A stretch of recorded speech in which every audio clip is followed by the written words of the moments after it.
सगळ्यात जास्त शोध लावणारा शास्त्रज्ञ एडिसन बहिरा होता. शाळेनं त्याला नाकारलं होतं. 40 वर्षानंतर त्याची आई मरण पावली आणि आपल्या आईच्या खोलीची आवरावर करण्यासाठी एडिसन आईच्या खोलीत गेला. आईची ट्रंक त्यानं उघडली आणि त्या ट्रंकमधलं सामान न्याहाळत असताना 40 वर्षापूर्वी त्याच्या शाळेतल्या टीचरनी दिलेलं पत्र त्याच्या हाताशी लागलं. त्याने ते सहज काढलं, वाचायला सुरुवात केली. त्याच्या टीचरनी सांगितलं होतं की तुमचा मुलगा शिकण्याच्या पात्रतेचा नाही. जगातला कुठलाच शिक्षक त्याला शिकवू शकत नाही. तुम्ही त्याला उद्यापासून शाळेत पाठवू नका. हे पत्र वाचलं आणि एडिसनच्या डोळ्यातनं खळखळ अश्रू खळायला लागले. मी शिकण्याच्या पात्रतेचा नसताना आई तुम्हाला सांगितलंच की एडिसन तू हुशार आहेस. एडिसन तुझ्या इतका दुसरा कुणी हुशार नाही.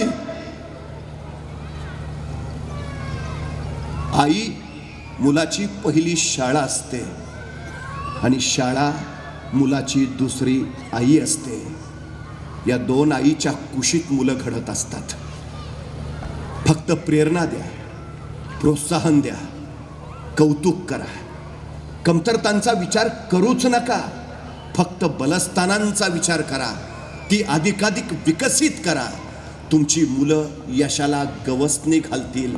ही सगळ्यात महत्वाची गोष्ट आहे, सगळ्यात. आणि एक गोष्ट लक्षात असू द्या, एक वेळ बुद्धिमान नसाल, प्रतिभावंत नसाल, सामर्थ्यवंत नसाल, पण तुमच्यात जर एक फक्त गुण असेल ज्याचं नाव आहे चिकाटी, ज्याचं नाव आहे सातत्य, तर या जगात तुम्हाला कुणीही रोखू शकणार नाही. हे पहिलं लक्षात असू द्या.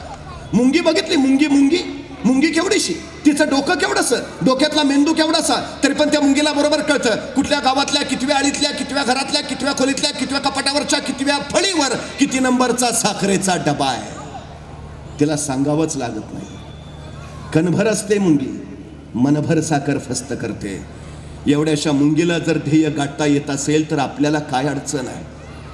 पण आपल्याकडं काम टाळायचा एक प्रभावी मंत्र आपल्याला माहिती आहे, उद्या करू, उद्या करू. हा उद्या उगवतच नाही, ही सगळ्यात मोठी आमची अडचण आहे. अखंड काम करत असते मुंगी. एका तत्ववेत्याला कुणीतरी विचारलं हे जग कधी संपेल, आणि तो तत्ववेत्ता म्हणाला ज्या दिवशी एखादी मुंगी एकाच ठिकाणी निवांत आराम करत बसलेली तुम्हाला दिसेल त्या दिवशी समजून जा जगाचा अंतकाळ जवळ आलाय. मला फक्त निवांताने आराम करत बसलेली मुंगी दाखवा, चुकून दिसणार नाही, चुकून. 4 महिन्याच्या पावसाळ्याची बेगमी करायला ती 8 महिने अविरत काम करत असते. कुणीतरी सांगतो इतकं काम करायचं वे, मरायचंय काय? कोण म्हटलं कामाने माणूस मरतो? माणूस कामानं नाही, माणूस कामाच्या ताणानं मरतो. ताण कधी वाढतो? काम साठलं की. काम कधी साठतं? रेंगाळत ठेवलं की. रेंगाळत कधी ठेवतो? गांभीर्य नसलं की. गांभीर्य कधी नसतं? ध्येय नसलं की. ध्येय कधी नसतं? इच्छाशक्ती नसली की. इच्छाशक्ती कधी नसते? स्वतःचं मोल आणि महत्वाचं माहिती नसलं की. अशा पिढ्या काहीच करू शकत नाहीत. सगळ्यात महत्वाची गोष्ट आहे, सगळ्यात. जी माणसं अखंड काम करत असतात ती दीर्घायुषी ठरतात. जी माणसं आराम करत बसतात ती अल्पायुषी असतात. ही सगळ्यात मोठी वस्तुस्थिती आहे, सगळ्यात मोठी. जिथं अमेझॉन नदीचा उगम होतो, दर 7 सेकंदांनी पाण्याचा थेंब पडतो. दर 7 सेकंदांनी हजारो वर्ष झाली. 7 सेकंदांनी एक थेंब पडायचा क्रम अजून चुकला नाही. त्या 7 सेकंदाच्या एका थेंबानी जगातली सगळ्यात लांब नदी तयार झाली आहे. तुम्ही फक्त सातत्यानं काम करत राहा, सातत्यानं काम करत राहा. एक दिवशी बलाढ्य विश्व उभा राहील. सगळ्यात महत्वाची गोष्ट ती आहे.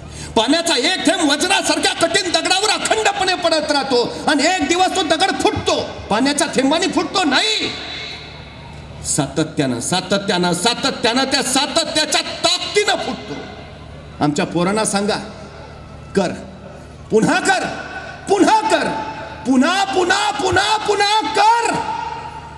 जोपर्यंत समोरचं ध्येय शरण येत नाही तोपर्यंत कर. ही सगळ्यात महत्वाची गोष्ट आहे, सगळ्यात. आणि काही नसतंय हो, अडचणी संकट नसतातच, या आम्ही स्वतः उभा करत असतो. काहीच नसतं. शिवाजी महाराजांच्या यशाचं कारण काय? तुम्ही काम किती करता याला महत्व नाही, तुम्ही काम कसं करता हेही महत्वाचं नाही, तुम्ही तुमच्या कामाचं नियोजन कसं करता हे फार आणि फार महत्वाचं आहे. 50 वर्षाचं आयुष्य आहे महाराजांचं, पण 50 वर्षाच्या आयुष्यात एकही घटना अशी नाही, एकही प्रसंग असं नाही की ज्याचं महाराजांनी नियोजन केलं नाही. अहो ते जाऊ द्या, जन्माला यायच्या आधीच ज्यांच्या आयुष्याचं नियोजन ठरलंय असे जर कुणी महापुरुष या सृष्टीत जन्माला आले असतील तर छत्रपती शिवाजी महाराजांशिवाय दुसरं नाव नाही.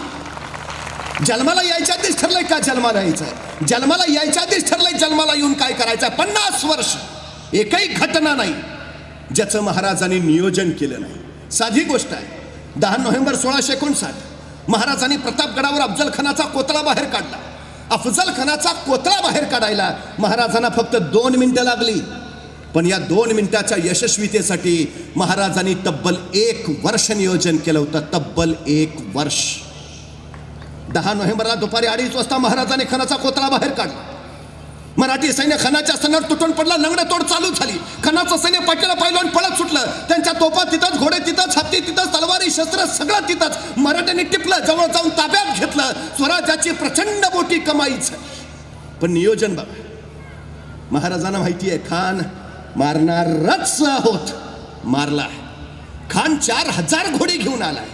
भले 2000 घोडी पळून जाण्यात यशस्वी होतील, पण या प्रसंगी आपल्याला 2000 घोडी मिळणारच आहेत, मिळाली. पण आता नुसती घोडी मिळून उपयोग आहे का? ते घोडी चालवणारे प्रशिक्षित घोडेस्वार सुद्धा हवेत, तर त्या घोड्यांचा उपयोग. एखाद्याला विचारावं, गाडी आहे ना घरी, घरी मला चालवता येत नाही ना, उपयोग काय तुमच्या गाडीचा? घोडी मिळाली 2000, पण चालवणारे प्रशिक्षित घोडेस्वार नसतील, घोड्यांचा उपयोग काय? नियोजन बघा.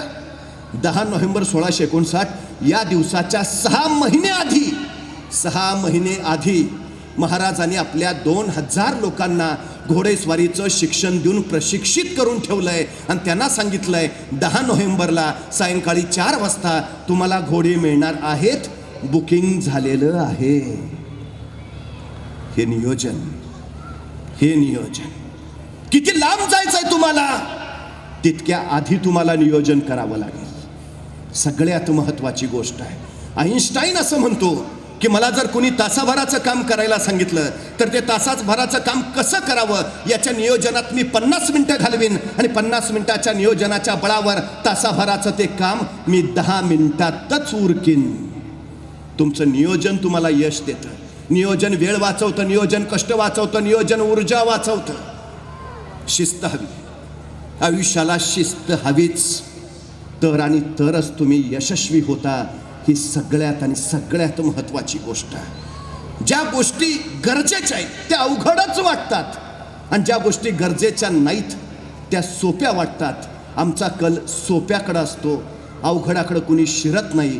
पण जे अवघडाकडे शिरतात तेच गड जिंकतात. ही सगळ्यात मोठी वस्तुस्थिती आहे. आमच्या पोरांना ते सांगा. यशाचा हा मार्ग स्वतःचा स्वतः निर्माण करताना, कष्टाच्या बळावर स्वतःचं विश्व उभा करताना फक्त एक गोष्ट लक्षात राहू द्या, त्याला संस्काराचा कंदील हातात द्याच. सगळ्यात महत्वाची गोष्ट आहे. सगळ्यात. आमच्या मुलाला सांगा, तुला चालायचंय ना, पावलापुरता प्रकाश तुला या संस्काराच्या कंदिलाच्या रूपानं दिलाय. आता तुझी वाट तू चाल. तो चालत राहील, चालत राहील. चालता चालता त्याच्या लक्षात येईल आपण आपल्या पायावर उभा आहे. आणि तो एकदा पायावर उभा राहिला की मग त्याला पुढचा नियम सांगा. जी माणसं पायानं चालतात ती फक्त अंतर काढतात आणि जी माणसं डोक्यानं चालतात ती ध्येयापर्यंत पोहोचतात. आमच्या पोरांना फक्त पायानं नाही, डोक्याने चालायला शिकवा. आणि तो एकदा डोक्याने चालायला लागला की मग त्याला तिसरा नियम सांगा. आपल्या डोक्यात आणि आपल्या शेतात काय पिकतं याहीपेक्षा बाजारात काय विकतं हे ज्याला कळतं तो जगाच्या बाजारपेठेत उभा राहतो. आमच्या पोरांना उद्याच्या स्पर्धेची, उद्याच्या जगाच्या बाजारपेठेची ओळख करून द्या.